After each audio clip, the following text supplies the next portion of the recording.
The large metal ship landed in an open field outside the United Nations building. It made no sound as it touched down, which made it even more scary. World leaders and top scientists stood in a line, waiting. The air felt heavy. When the door opened, the aliens stepped out. They had thick skin that looked like armor, 6 fingers on each hand, and eyes that could see things humans couldn't. They called themselves the Galactic Coalition. "We are surprised you have reached space at all," said the lead alien, who called himself Gray. His voice sounded like stones rubbing together. "Your bodies are too weak, too soft, too easy to break." Dr. Emma Reeves stood in the back row, watching. She was the head engineer at the International Space Initiative, and she didn't like being told humans were weak. Her hands formed tight fists at her sides. "We have studied your species," Gray continued, showing pictures of human astronauts. "You need heavy suits. You need air. You need water. You need perfect temperature. One small hole in your ship, and you die. One solar flare, and you die. Space is not for soft creatures like you." The world leaders looked at each other with worry. The head of the United Nations asked, "Are you saying we can't explore space?" "You may stay in your solar system," Gray answered, "for your own safety, but the deep space beyond is too dangerous for your kind. All other species in the coalition have natural protection: hard shells, multiple hearts, the ability to sleep for years, or skin that can survive the cold of space. You have none of these things." After the meeting, Emma walked fast through the hallways, anger driving her steps. She pushed open the door to her office and found Jack Wilson, the most experienced astronaut on Earth, waiting for her. "You heard?" she asked. Jack nodded. His face had a scar from an airlock accident years ago. "They're wrong about us, Emma." "I know." She turned on her computer and began typing quickly. "I'm calling Tom Davis from the materials lab. We're going to need his help." "What are you planning?" Jack asked, leaning forward. Emma's eyes shined with determination. "If we can't survive space naturally, then we'll make something that lets us. Something better than any suit we've made before." 3 days later, Emma's new team gathered in a secret lab. Tom Davis brought samples of new materials spread across the table. Jack brought medical scans of astronauts who had spent the most time in space. The coalition gave us access to their biology database. Emma explained, showing pictures of different alien species on the big screen. "Look at how they survive. Some have 3-layer skin. Some have special blood that doesn't boil in vacuum. Some have cells that repair instantly when damaged." "We can't change human biology," Tom said, running a hand through his messy hair. "No," Emma agreed, "but we can build something that works with it." She pulled up a design on her screen. It showed a suit that looked almost like a second skin, full of tiny machines and special materials. Jack touched the screen. "This would change everything." Emma nodded. "I found something in the alien data they didn't mean to share. Humans have the most adaptable brains in the known galaxy.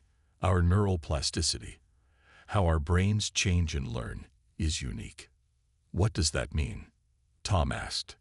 "It means," Emma said with a small smile, "that while they evolved hard shells to survive space, we evolved the ability to create solutions, to adapt through technology. And they're afraid of that." As they left the lab that night, Emma looked up at the stars. The coalition thought humans were too fragile for space. She was going to prove them wrong. 6 months passed. Emma's team worked day and night in their lab deep under the old space center. The walls were covered with designs, test results, and pictures of space. A group of coalition aliens watched them work, making notes and often shaking their heads. "Test 47 failed again," Tom said, looking tired. He held up a piece of material that had turned black and crumbled in his hands. "It protects against radiation, but falls apart in vacuum." Emma nodded and made notes on her tablet. Dark circles showed under her eyes from lack of sleep. "We need something that works with the human body, not just covers it." Across the room, Jack trained in a machine that tested his body's limits. Since the aliens arrived, he had pushed himself harder than ever. "How's the neural interface coming?"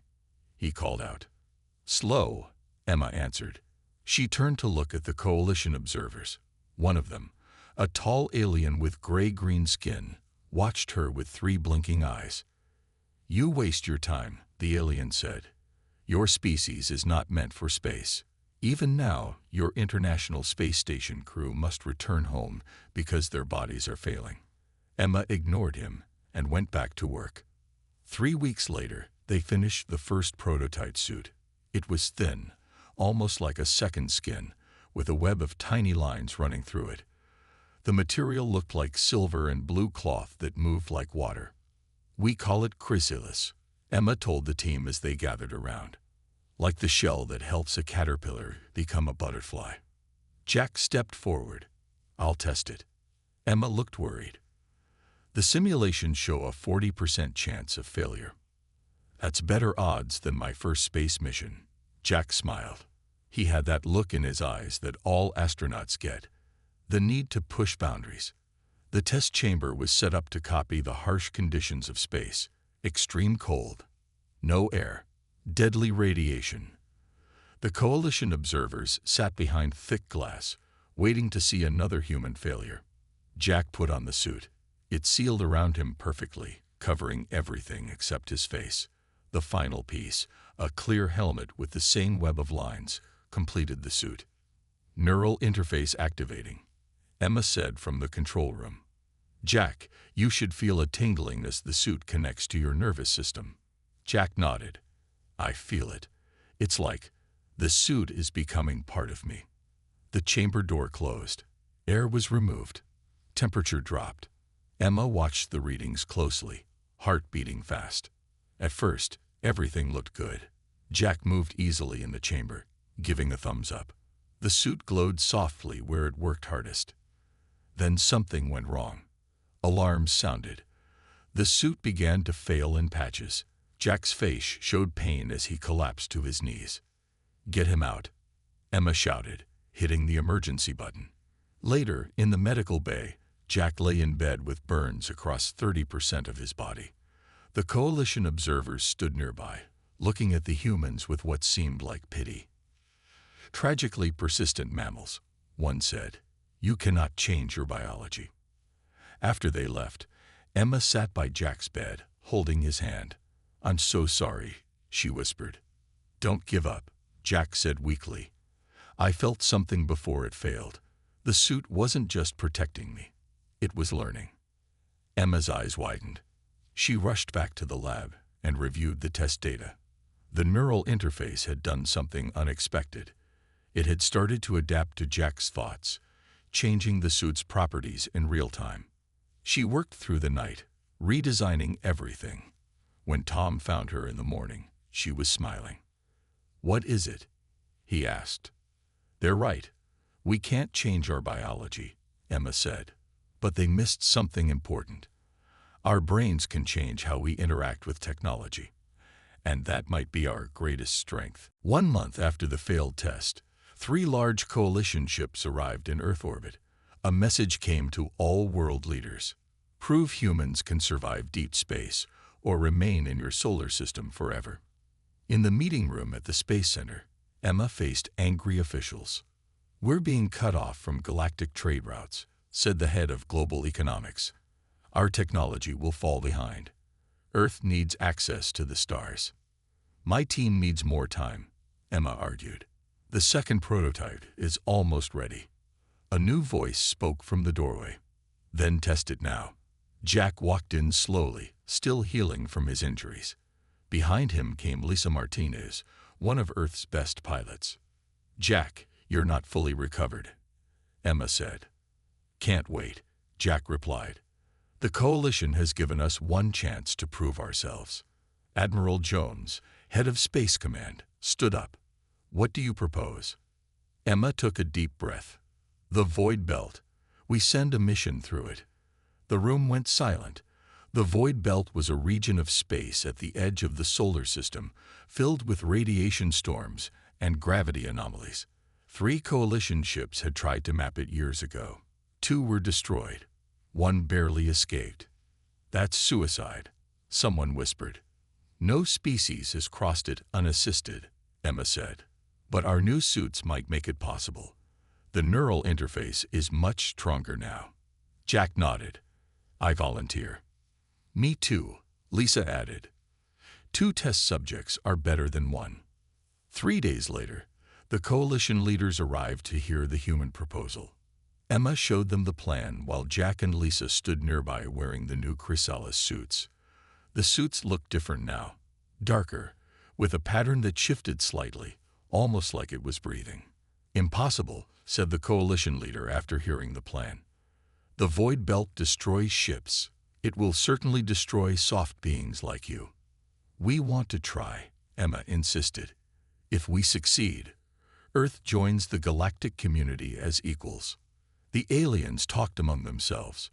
Finally, they agreed, but with one condition. A coalition observer must go along to verify the results. The observer was named Krell, a tall alien with blue-green skin covered in natural armor plates. He looked at the humans with doubt in his 4 eyes. My people evolved in radiation storms, Krell said.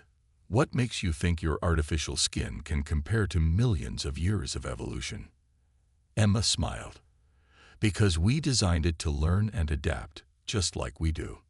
The night before launch, Emma met with Jack and Lisa in the prep room. The chrysalis suits hung nearby, ready. There's something I didn't tell the coalition, Emma said quietly, checking for listeners. The suits have an emergency feature. If you're in extreme danger, think the command emerge 3 times. The neural interface will push the suit to its limits. What will happen? Lisa asked. I don't know exactly, Emma admitted. The simulation showed the suit might evolve in response to your needs. But it could be dangerous. Better than dying, Jack said with a grim smile. Launch day arrived.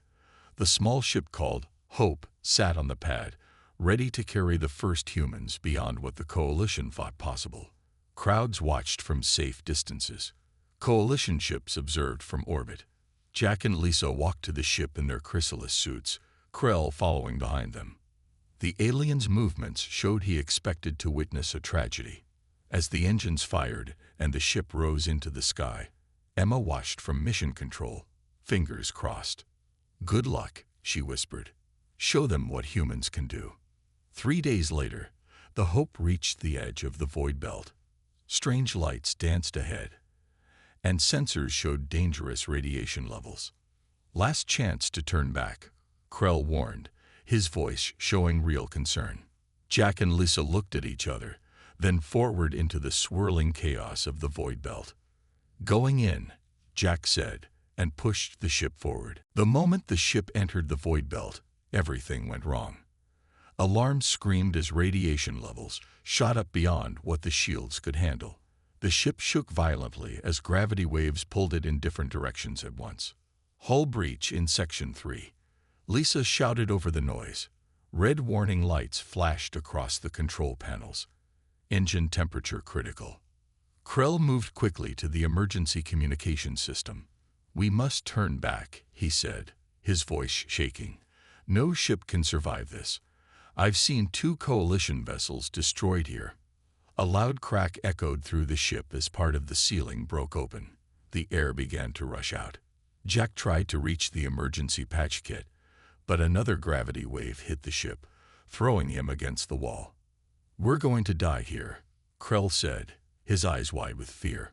My government will blame yours for this disaster. Jack looked at Lisa across the failing ship. They both knew what they had to do. Emerge, Jack thought. Emerge, emerge, emerge, Lisa thought at the same time. Emerge, emerge. Both chrysalis suits suddenly came alive. The material rippled and thickened. The thin lines throughout the suits glowed bright blue, then changed to a deep purple. Jack felt a strange sensation, like his mind was expanding into the suit itself. What's happening to you? Krell asked, backing away. The alien watched in shock as the suits changed before his eyes. Jack didn't answer. He couldn't. His mind was filled with new information. He could feel the radiation flowing around him, through him. He could sense the gravity waves before they hit. Lisa gasped as her suit changed too. "I can see the radiation," she whispered. "Not with my eyes, but I can feel it." The suits had formed a complete seal against the vacuum. The neural interface had done something unexpected. It had created new pathways in their brains, letting them process information no human could normally understand. Jack moved toward the ship's controls, his movements smooth and certain. His fingers danced across the panels with perfect precision. He could feel exactly how to adjust the ship's path to avoid the worst gravity waves. Lisa moved to the damaged section of the ship. Her suit had developed a strange glow where radiation hit it. Instead of blocking the radiation, the suit was somehow absorbing it, using the energy to strengthen itself. "The suits," Jack said, his voice sounding strange even to himself. "They're adapting to the conditions." "Impossible," Krell whispered, watching as Lisa's suit extended from her hands, forming a new material that sealed the whole breach. "Not impossible," Lisa said, "just human." Over the next 6 hours, Jack and Lisa worked in perfect harmony. Jack's suit had adapted to help him navigate the chaotic space of the void belt. He could feel safe paths where the sensors showed only danger. Lisa's suit had become a living shield against radiation, absorbing and transforming the deadly energy. She moved through areas of the ship that should have killed her instantly. Krell watched it all, recording everything with his personal devices. His people had evolved thick armor and redundant organs to survive space. These humans had created something different, something that could change and adapt in real time. "Your suits," Krell finally said as the ship stabilized. "They're becoming more than protection. They're becoming extensions of you." Jack nodded, looking at his hands. The suit now moved exactly like his own skin, but he could feel it thinking, learning, changing with every moment. "Emma was right," Lisa said. "Our brains are our advantage. The neural interface lets the suits learn from us, and us from them." For the first time since they met him, Krell looked at the humans not with pity or doubt, but with something new, respect. "We're going to make it, aren't we?" the alien asked quietly. Jack looked ahead at the swirling chaos of the void belt. "Yes," he said, "but this is just the beginning." 3 days after activating the emergency feature, the ship emerged from the other side of the void belt. No ship had ever done this before. Jack and Lisa stood at the front window, looking out at space that no human had ever seen. "We made it," Lisa said softly. Her suit had changed color, now showing deep blues and purples that shifted like ocean waves.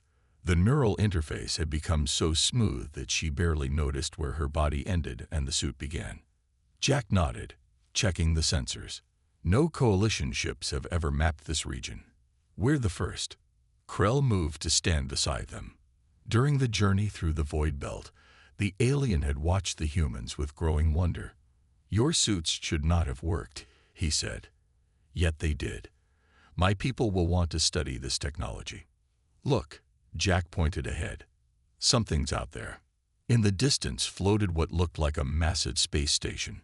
It was built in a ring shape with spikes pointing outward. Parts of it glowed with faint blue light, while other sections seemed dark and dead. "That's not coalition design," Krell said, his 4 eyes widening. "I've never seen anything like it." They approached carefully. The ship's computers couldn't identify the strange metal that made up the station.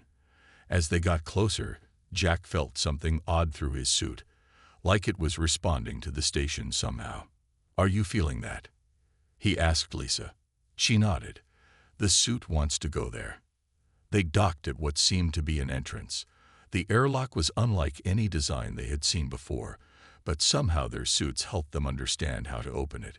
Inside, the station was dark but not dead. Faint lights ran along the floors and walls in patterns that reminded Jack of computer circuits. The air was thin but breathable. "This place is ancient," Krell whispered, running a scanner over the walls. Maybe thousands of years old. They moved deeper into the station. In what looked like a control room, they found strange chairs designed for bodies not too different from human shape. Whoever built this, Lisa said, they weren't like the Coalition species. Jack touched a panel on the wall. Suddenly, his suit lit up, the lines glowing bright blue. The panel responded, lighting up with symbols and images. The same happened when Lisa touched another panel. "How are you doing that?" Krell asked, his voice shaking. "I tried to activate it, but nothing happened." "The suits," Jack said. "They're somehow connecting with this technology." As the panels came to life, images appeared in the air, holograms showing beings that looked surprisingly close to human shape.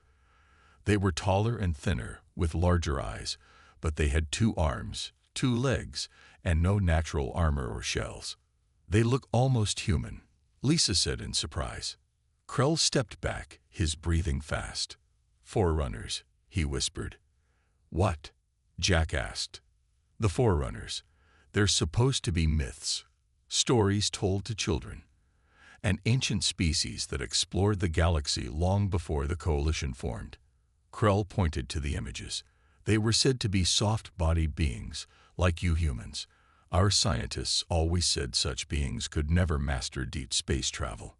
More images appeared, the beings wearing suits that looked strangely similar to the chrysalis suits. The suits in the images changed and adapted just like Jack and Lisa's did. "They solved the same problem we did," Lisa said, understanding dawning on her face. "They didn't evolve hard shells or natural armor. They created technology that worked with their bodies." Jack found a data storage device and connected to it through his suit. Information flowed directly into his mind through the neural interface. His eyes widened. "The Coalition knew," he said slowly. "They found this place centuries ago. They buried the knowledge because it threatened their belief that only naturally armored species deserved to rule space." Krell looked away, shame clear on his alien face. "I didn't know," he said quietly. "None of my generation knew. But it makes sense.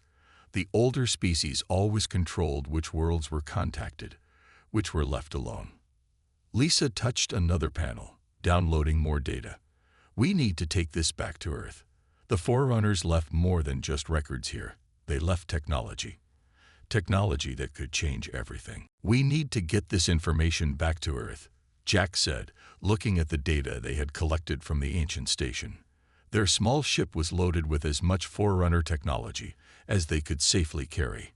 Lisa nodded, preparing the navigation system for the return journey through the void belt. The path back would be just as dangerous, but their suits had become even more attuned to their thoughts now. Krell sat quietly in a corner, his 4 eyes blinking rapidly as he thought. Finally, he stood up. "I must tell you something," he said. "The Coalition will not let you return with this knowledge." "What do you mean?" Jack asked. "I received a coded message while you were downloading data. The Coalition has sent ships to intercept us. They do not intend to let humans learn about the Forerunners." Lisa looked up from the controls. "They're going to attack us." Krell's skin changed color slightly, showing his shame. "Yes, they will say your ship was destroyed by the dangers of the void belt. No one will question it." Jack and Lisa exchanged looks. Their suits seemed to react to their rising emotions, the colors shifting to deeper reds. "Why are you telling us this?" Jack asked Krell. "You're one of them."